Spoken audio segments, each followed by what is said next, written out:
قرآن اور سائنس۔ اللہ سبحانہ و تعالیٰ نے قرآن کو ایک معجزہ بنایا ہے تاکہ اہل عقل اور فکر اس میں غور و فکر کریں اور اسے من جانب اللہ ہونے کا اقرار کرے اور اللہ پر ایمان لے آئیں۔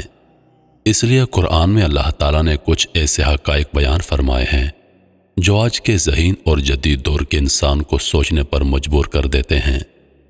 اسی میں قرآن کا ایک معجزہ انسانی انگلیوں کے نشانات فنگر پرنٹس کے بارے میں آج سے 1400 سال پہلے ہی آگاہ کرنا ہے۔ قیامت کے منکر اس بات کو ماننے کے لیے بالکل تیار نہیں ہیں کہ وہ انسان کی جس کی ہڈیاں مرنے کے بعد گل سڑ کر ختم ہو جاتی ہیں، قیامت کے دن پھر جی اٹھے گا۔ یہ کس طرح ممکن ہے کہ ہر انسان وہی شکل و صورت لے کر دوبارہ زندہ ہو جائے گا؟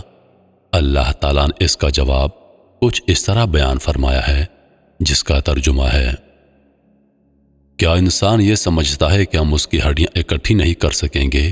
کیوں نہیں؟ ہم اس بات پر قادر ہیں کہ پھر سے اس کی انگلیوں کے پور پور تک درست بنا دیں۔ ماں کے پیٹ میں حمل کے چوتھے مہینے میں جنین کی انگلیوں پر نشانات بنتے ہیں جو پھر پیدائش سے لے کر مرنے تک ایک جیسے رہتے ہیں۔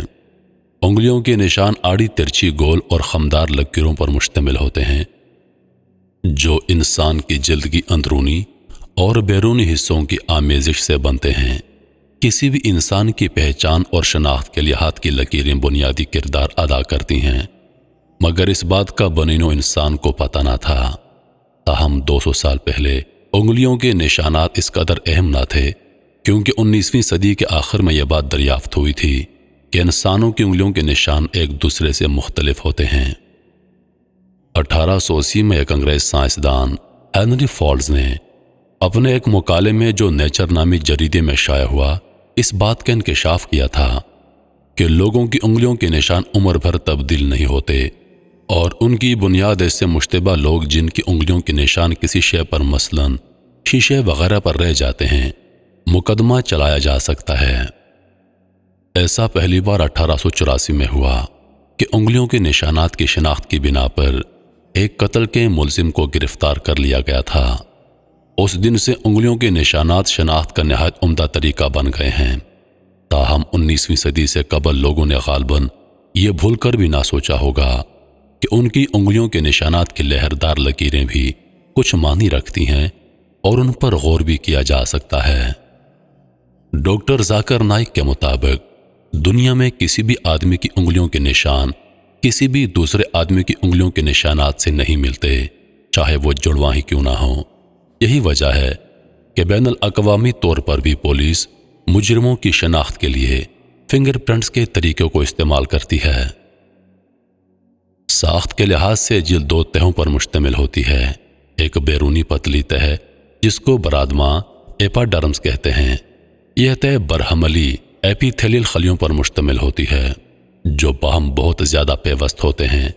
اس کے نیچے ایک اندرونی موٹی تہ ہوتی ہے جو ادما کہلاتی ہے، یعنی ڈرمز۔ ادما کی سطح بہت سے مقامات پر انگلیوں کی طرح کے ابھاروں کی صورت میں اٹھی ہوتی ہے۔ یہ ابھار برادما میں گھسے ہوتے ہیں، انہیں سالیل کہتے ہیں۔ یہ ابھار ہتھیلی اور تلووں بما ہاتھوں اور پاؤں کی انگلیوں کے پر سب سے زیادہ نمایاں ہوتے ہیں۔ خاص طور پر ہاتھ اور پاؤں کی انگلیوں کی سیدھی جانب ان ابھاروں کی قطاریں اس حد تک واضح ہوتی ہیں۔ ان کے نشانات کاغذ یا کسی بھی چیز پر حاصل کیے جا سکتے ہیں۔ ہر فرد کی انگلیوں اور انگوٹھے میں ان ابھاروں کی ترتیب اور انداز مختلف ہوتے ہیں، یعنی ایک آدمی کی انگلیوں کے یہ نشانات کسی بھی دوسرے آدمی سے نہیں ملتے، حتیٰ کہ جڑواں بچوں کے بھی نہیں۔ نیز ایک ہی آدمی میں یہ ابھار ایک جیسے رہتے ہیں اور زندگی کے کسی بھی مرحلے میں تبدیل نہیں ہوتے، البتہ عمر کے ساتھ ساتھ یہ سائز میں بڑے ہوتے جاتے ہیں۔ بچے میں یہ ابھار حمل کے تیسرے اور چوتھے مہینے کے درمیان میں اس وقت پیدا ہوتے ہیں جب برادماں نیچے موجود آدمی ابھاروں کے خد و حال کے موافق ہو جاتی ہے۔ ان ابھاروں کا کبھی بھی تبدیل نہ ہونے کی خاصیت ہر انسان کی انفرادی پہچان کا ایک بہترین ذریعہ ہے۔ چونکہ پسینوں کی غدود کی نالیاں برادمی ابھاروں کی چوٹیوں پر کھلتی ہیں، اس لیے جب کسی ہموار چیز کو چھوا جاتا ہے تو اس پر انگلیوں یا پاؤں کے نشانات ثبت ہو جاتے ہیں۔ جدید سائنس نے حال ہی میں انکشاف کیا ہے کہ جرائم کی تحقیقات میں پولیس کو بہت جلد انگلیوں کے نشانات سے لوگوں کے طرز زندگی کے بارے میں بھی اہم معلومات حاصل ہو سکیں گی، جن کی مدد سے انہیں مجرم تک پہنچنے میں بہت مدد ملے گی۔ برطانیہ میں ہونے والی ایک تحقیق سے ایسے امکانات پیدا ہوئے ہیں جن سے سگریٹ نوشی، منشیات کے استعمال یا انگلیوں کے نشان میں عمر کے ساتھ رونما ہونے والی تبدیلیوں کا پتہ چلایا جا سکتا ہے۔ ڈاکٹر جیکلز کا کہنا ہے، جب انسان کسی چیز کو چھوتے ہیں تو کچھ نامیاتی مرکبات انگلیوں کے پوروں سے اس چیز پر لگ جاتے ہیں۔ انہوں نے کہا کہ انگلیوں کے پوروں میں بہت سے نامیاتی مرکبات پائے جاتے ہیں اور یہ بہت سے امکانات کو جنم دیتے ہیں۔ اس طرح ایک نامیاتی مرکب جس سے کولیسٹرول بھی بنتا ہے، انسانی پوروں میں بڑی تعداد میں پایا جاتا ہے۔ یہ مرکب جسے سیکیولین کہا جاتا ہے، انسانی ہاتھ سے مس ہونے والی چیز پر رہ جاتا ہے۔ اس کا روایتی طریقے یا انسانی آنکھ سے پتہ لگانا ناممکن ہے۔ ڈاکٹر جیکلز کے مطابق بالغوں، بچوں اور عمر رسیدہ لوگوں کی انگلیوں سے مختلف نوعیت کے نامیاتی مرکبات چیزوں پر لگتے ہیں۔ اس کے علاوہ منشیات کا استعمال کرنے والوں کی انگلیوں کے پوروں سے جو نامیاتی مرکبات چیزوں پر لگتے ہیں، اس میں ان نشہ اور اشیاء کے اثرات بھی پائے جاتے ہیں جو وہ استعمال کرتے ہیں۔ اللہ تعالیٰ ان لوگوں کو جواب دیتے ہوئے فرماتا ہے، وہ نہ صرف ہماری ہڈیوں کو دوبارہ بالکل اسی طرح جوڑ دے گا جیسا کہ وہ پہلے تھیں، بلکہ ان کی انگلیوں کے پوروں کے نشانات بھی بالکل ویسے ہی ہوں گے جیسا کہ پہلے تھے۔ قرآن یہاں پر انسانوں کی شناخت کے حوالے سے انگلیوں کے نشانات کو کیوں اہمیت دے رہا ہے، جبکہ 1880 سے پہلے انگلیوں کے نشانات کے ذریعے کسی انسان کی انفرادیت یا شناخت کا تصور بھی نہیں پایا جاتا تھا۔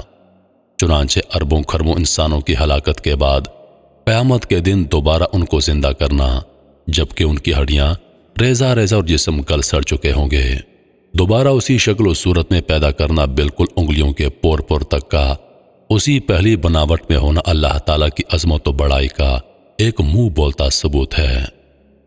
چنانچہ یہ بات کسی دلیل کی محتاج نہیں ہے کہ اللہ تعالیٰ نے انسان کی انگلیوں کی لکیروں میں جو راز چھپا رکھا ہے وہ اس کی قدرت کی نشانیوں میں سے ایک نشانی ہے۔ اور اللہ تعالیٰ نے جو بے مثال انجینئرنگ اور ڈیزائننگ صرف چند مربع سینٹی میٹر کے رقبے میں کی ہے، کسی انسان کے بس کی بات نہیں، بلکہ انسان اس کا تصور بھی نہیں کر سکتا کہ اتنی چھوٹی سی جگہ کے اندر اربوں خربوں نمونے تیار کیے جا سکتے ہیں۔ یہاں پر سوال پیدا ہوتا ہے کہ 1400 سال پہلے وہ کون سی ہستی تھی جس کو پتا تھا کہ تمام انسانوں کے ہاتھوں کے نشانات مختلف ہیں اور انہی کی وجہ سے کسی انسان کی شناخت ممکن ہے؟ تو جواب ملے گا، سوائے اللہ رب العزت کی ذات کے کوئی اس بات کو نہیں جانتا تھا، کیونکہ وہی ہمارا خالق ہے اور وہی جانتا ہے کہ انسان کی پیدائش کس طرح ہوئی۔